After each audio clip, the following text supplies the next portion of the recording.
đinh đinh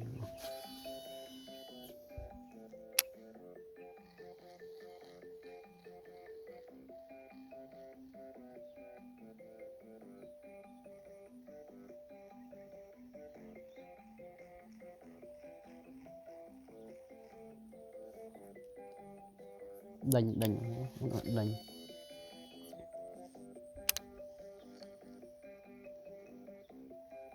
tê mô vào rồi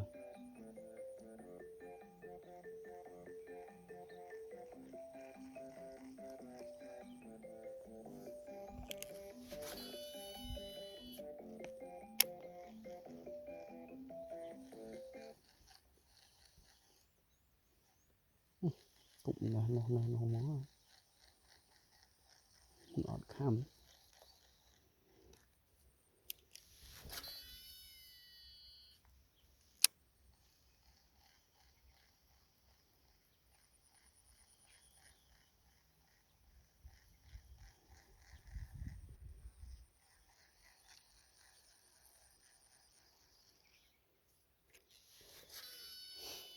cục tập gì thành món à tới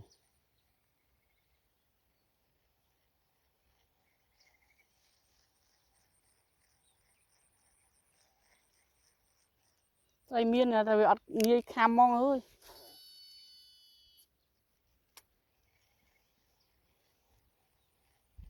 tại vì che mà trên hẹp đây nó là vì ăn kham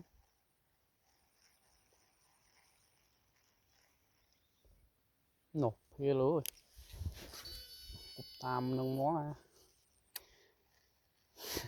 vợ này để giờ na đấy nhá này khăn đây xả cúp chân của nhưng mà chrum hai em không liền tròn trắng hẹp lại nát cục lại nhận liền và chrum thằng này còn nó còn chrum thằng này dáng vậy hẹp chân cục chân vậy ai cũng khác